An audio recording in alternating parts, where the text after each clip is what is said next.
막내인 아들을 너무나 사랑하시는 대장 시어머니. 아직도 어머니는 신랑을 아가라고 불러요.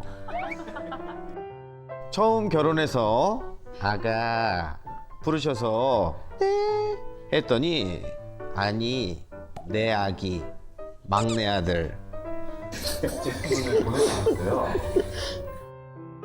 지금 생각해도 짜증이 납니다. 50이 넘었는데 한 번은 맛있는 저녁을 해주신다고 해서 갔는데 아들이 야근한다니까 갑자기 모든 식재료를 다시 냉장고에 넣으시면서 다음에 먹자 하시더라고요. 어머니가 원하는 건 아들이더라고요. 신랑은 다정하고 좋은 사람이기는 한데 아직도 엄마한테 독립하지 않은 아기 같아서 짜증이 납니다 라고 질문을 보내주셨어요.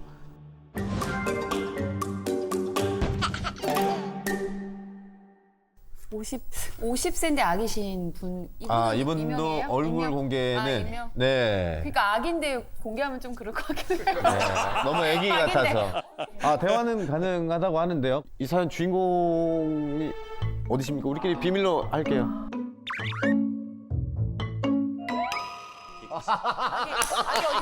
아기 어디 있어요? 저기 있다. 우리 애기. 여기 있었어. 아유 귀엽다. 진짜 귀엽네. 마이크 한 번만 우리.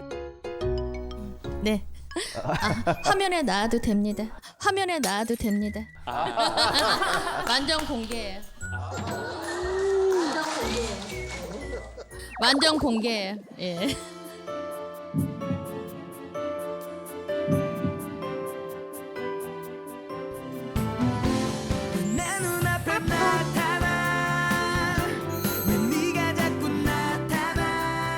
우리 애기. 거기 있었어. 아유 귀엽다. 어머니는 연세가 어떻게 되세요? 저희 어머니 지금 77 되셨습니다. 77 되셨고. 근데 연애할 때는 아기라고 부르는 걸 모르셨어요? 그쵸. 연애할 땐 전혀 몰랐죠. 그걸 언제 처음 아셨어요? 결혼하고서 얼마 안 돼갖고 부르시길래 저는 저 부르시는 줄 알고 네? 그랬는데 아니 우리 아기 그런 지금도 50이 넘었는데 지금도 아가 그러시더라고요. 그럼 남편분은 뭐라고 대답해요? 그럼 뭐 응애 뭐 이렇게. 아니 받아줘야 되니까. 그럼 며느리분은 뭐라고 부르세요? 저는 그냥 제 이름을 부르세요. 정이요? 예. 아가 어디 갔어 하다가 정이야. 정이 어딨니? 그러면 선생님은 몇 남 몇 녀 중에 선생님 몇째세요? 저 이남 일녀 중에 제가 막내고요. 이남 일녀 중에 막내시고. 네. 네. 그 어머니하고 아버님하고도 이렇게 막 그렇게 애정이 있으신 편이셨어요? 제가 그때는 그 부모님 세대가 이렇게 정을 주고 서로 이렇게 따뜻한 말을 하거나 그렇게 살지는 않으셨던 것 같고요. 이제 자녀에 대한 사랑이 아빠로 가지 않고 이게 아들한테로 내려오는 이제 그런 것 같고. 그런 것 같아요. 네, 그리고 저는 이제 그걸 제가 반대를 하게 되면 부모한테 이제 불효를 하는 느낌이라 그럴까요? 이러지 마 엄마 하면 또 굉장히 또 그렇죠.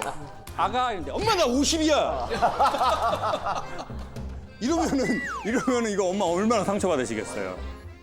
근데 아내분은 이 호칭 때문에 그런 게 아니라 좀 평상시에 너무 친밀한 것 같아서 그게 조금 좀 그런 그렇죠. 거예요?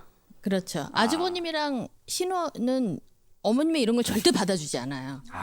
아예 딱 받아주지 않는데 막내 아들만 받아주니까 온리 막내 아들한테 딱 이게 모든 게 쏠리는 거죠, 말하자면. 근데 이제 저 같은 경우도 어머니한테 저도 관심을 받고 싶어요. 그래서 저도 나름 노력을 하는데 노력을 해도 안 오더라고요. 이쪽으로 가더라고요. 그래서 이게 안 되는구나 싶더라고요. 당연히 어머니 세대는 그럴 수밖에 없는 게 내가 남편하고 결혼을 했는데 남편하고의 그런 정서적 관계가 충분히 되지 못하면 당연히 이게 자식들로 갈 수밖에 없지 않습니까? 아니면 엄마의 무대가 또 있는 사람은 또 덜 그러시더라고요. 그러면 엄마는 또 그걸 하느라고 과할 것 같은 그 에너지를 자녀 때에 가져가지는 않으시더라고요. 근데 엄마가 또 그게 있지 않아요. 그리고 또 지금의 70대 이상의 어머니는 그러기 힘든 사회를 사셨고, 그러면 이제 또 내 아이들한테 갔는데 또 2명은 또 그걸 안 받아준 거예요. 엄마, 내가 무슨 아가야. 그러면 이제 당연히 엄마도 그거를 이제 받아주는 아들에게, 딸에게 갈 수밖에 없겠죠. 자, 근데 여기에서 저는 이 일 자체보다 더 밑에를 한번 서로 생각해 보고 싶은 게, 뭔가 우리 집에 엄마 아빠 사이가 그렇게 좋진 않지만 뭐 나쁘지 않아요. 그러면 이 아들은 거기에 대한 책임감을 좀 덜 지는 것 같아요. 근데 뭔가 좀 우리가 결핍이 있거나 기울어졌어. 그러면 남자나 이 여자는 눈치가 있어. 그럼 얼른 눈치를 딱 파악하는 거죠. 기울어졌네, 각도가? 이걸 자기가 움직여서 채우려고 하는 사람이 있는 것 같아요. 여기서 질문 드려볼게요. 강사님, 저는 기울어진 추를 저는 좀 잘 보고 눈치 빠르게 이동해서 좀 맞추려고 하는 스타일인 것 같아요. 라는 분 손 한 번만 이렇게 들어주세요. 거의 대부분. 자, 보세요. 이분들은 손 드는 것도 눈치를 보다 손을 들잖아요, 또. 자, 그런데 내한테 힘이 있을 땐 괜찮은데 나한테 힘이 없으면 이게 너무 버거워지더라고요. 왜냐하면 사람들은 내가 눈치 잘 보고 균형 감각 잘 맞힌 그 값을 나라고 생각하거든요. 근데 어느 날 내가 그걸 못 맞춰요. 왜 저래? 사람이 갑자기. 이 말이 그 사람 내가 제일 싫어하는 말이거든. 갑자기 왜 그래? 갑자기! 갑자기! 그 사람은 갑자기가 아니죠. 아니었죠. 그 사람은 100번 참았어요. 근데 101번에서 터졌거든요. 아닌 거지.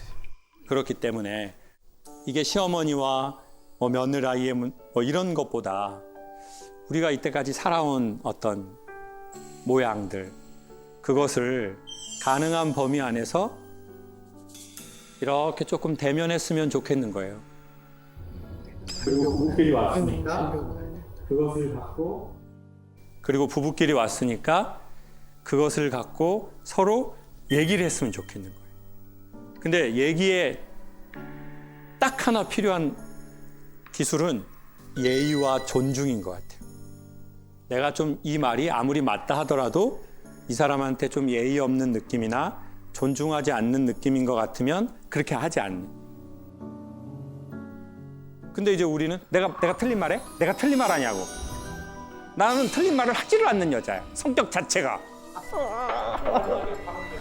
저 여자 무서워. 우리가 이미 다 경험해 보셨지만, 그러니까 논리의 진영으로는 이게 절대 될 수가 없습니다. 그러니 부부끼리 둘이 집에 가시면서 차 안에서라도 아까 그 사람 얘기 들어보니까 자기는 어때? 아버지도 좀 시아버지도 그러신 것 같았어? 그러면 남자도 이제 나도 좀 아버지하고 그런 추억은 없었던 것 같아. 내가 그래서 좀 자기한테 좀 그런 것 같아. 내가 그런 건 또 좀 미안하다고 생각해. 괜찮아, 여보. 사줘. 그랬으면 좋겠습니다. Rainbows down on the desert sand. And flowers 그렇지. 잘 봐. they've been waiting patiently. 자, 제목은요. 속도 차이 부부입니다. 안녕하세요. 결혼 2년차 신혼부부입니다. 저희는 한 번 싸우면 화해할 때까지 시간이 오래 걸리는 게 고민입니다. 바로 화푸는 속도 차이 때문인데요. 저는 화가 나면 바로 이야기하고 풀어야 하는 성격인데 남편은 속으로 삭히는 편이에요. 처음 싸웠을 때는 화해할 때까지 무려 24시간 넘게 걸렸습니다. 근데 남편은 속으로 삭히는 편이에요. 저는 너무 답답한데 남편이 풀릴 때까지 입을 닫고 기다려주는 게 맞을까요? 그리고 싸우고 화해할 때 어색하고 부끄러운데 먼저 화해를 청할 때 어떻게 하면 좋을지 잘 화해하는 꿀팁도 부탁드려요 라고 해주셨습니다.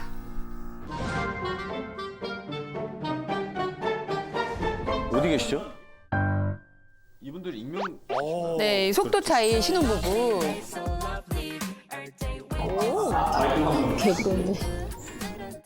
지금 결혼한 지 얼마 됐다고 그랬죠? 2년 됐습니다. 네. 24시간까지 얘기를 안 해봤다라는 말씀에 저는 많이 놀랐고요. 보통 부부는 2달까지 말을 안 하는 경우가 있는데 짧은 게 아니라 신혼이라서. 아, 근데 24시간 신혼이면은 24시간이 얼마나 길게 느껴지겠어요.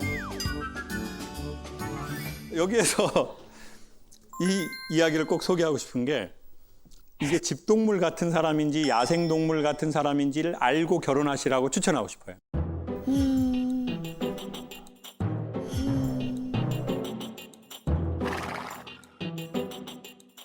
내 남편이 야생동물 같냐, 집동물 같냐. 굳이 묻는다면 그걸 물어보면 좋아요. 자기는 부모님이나 주변 어른들에게나 누군가에게 좀 칭찬과 인정은 받은 적이 있어? 어때? 힘들다고 할 때 위로를 좀 받은 적은 있어?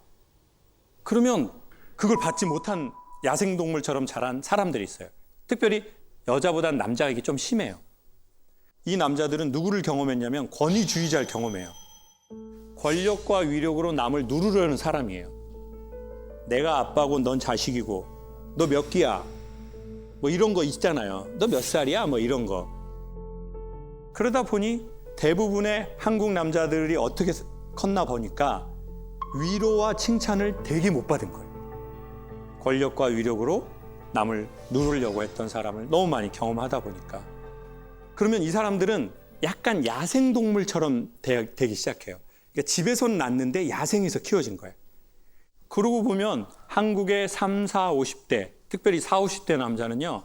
아버지에게 칭찬과 인정을 받은 사람이 상당히 드물더라고요. 그러면 아버지에게 뭘 받았냐면 주의와 경계를 받아요. 네. 그러니까 남자들 진짜 생각해 보시라고요. 아빠 뭐 이번에 시험 합격했어요. 그러면 겸손하고 이 새끼야. 아빠는 엄청 힘들게 컸어. 할아버지가 일찍 돌아가셔가지고 배가 고파가지고 이 새끼야. 칡을 먹으면서 학교를 막 동생들 전부 아빠가 키우고 있어. 칡. 원래 시험 합격한 게 주제였는데 뭐로 넘어가 버렸어요? 아빠 인생 스토리로 칙. 네, 칙으로. 칡으로 넘어가 버린 거예요. 그럼 이제 이런 아들들은 이제 생각해요. 아, 대화 자체가 대화가 안 돼. 그러하니 우리 남편분이 한번 마이크 잡아보시고 우리 선생님은 이 얘기를 듣고 보면 선생님이 좀 집동물처럼 성장했습니까? 야생동물처럼 성장했습니까? 저는 완전 야생동물처럼 자란 것 같아요. 가장 그 야생동물처럼 자라게 한 어떤 뭐 원인이 있었나요? 지금 생각해 보면? 일단 집이 엄청 보수적이었고 아버지가 뭐 표현을 하는 거를 저는 거의 못 보고 자랐어요.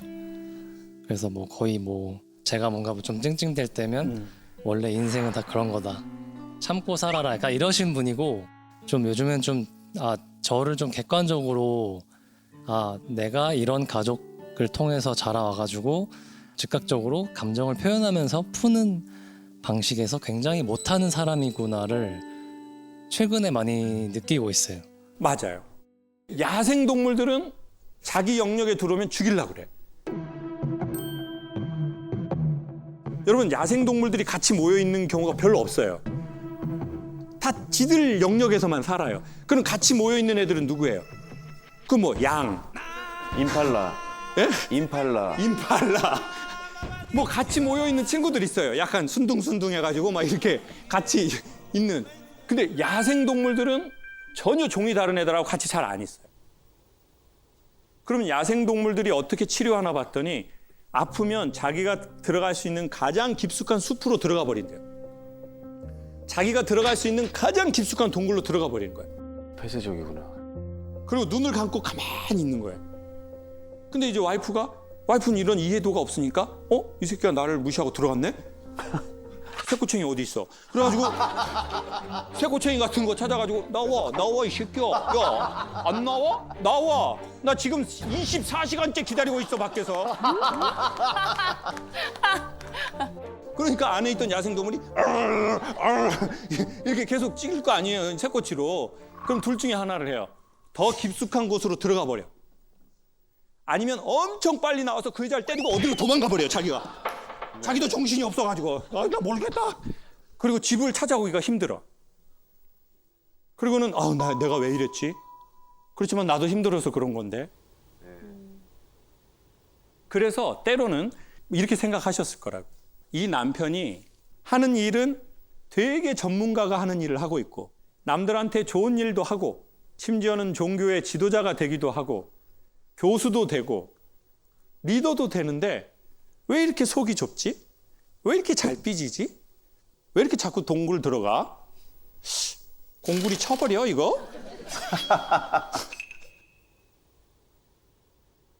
이 사람이 나한테만 그러는 거예요. 사실 그거는 이 사람이 가장 자기가 편안한 인간에게만 보여주는 자기거든요. 자기가 무장을 할 필요가 없는. 근데 너무 미안하죠. 왜 그걸 왜 아내한테 해요? 어렸을 적 내 부모가 받아줬으면 좋았을 거거든요. 근데 내 부모도 사정이 있어서 나를 그렇게 양육을 못한 거예요. 그들도 지금의 우리보다 나이가 어렸거든요.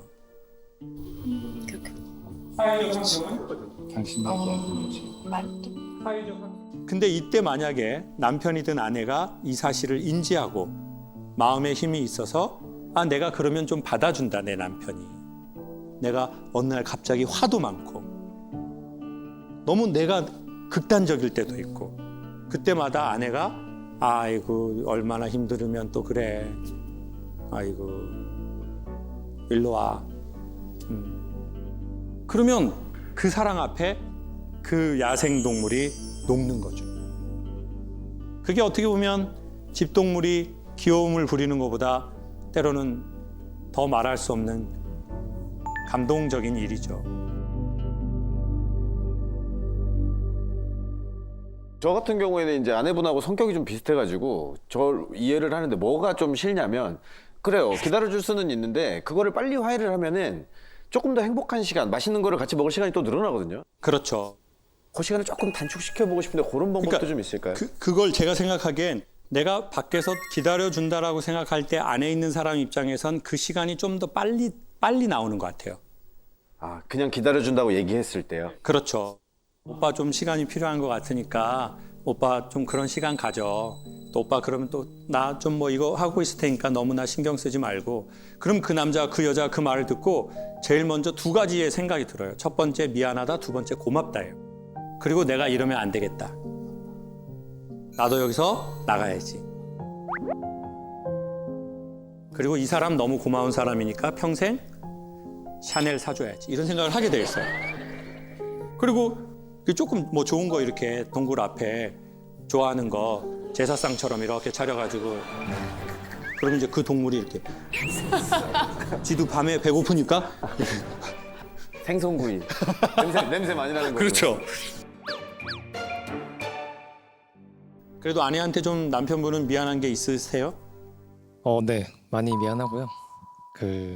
제 와이프가 항상 요구하는 게 이제 싸우면 먼저 이제 말을 좀 걸어달라. 왜냐면은 제가 동굴에 숨어 있는 동안 본인은 이제 그게 1년 같은 시간처럼 느껴진다는 거죠.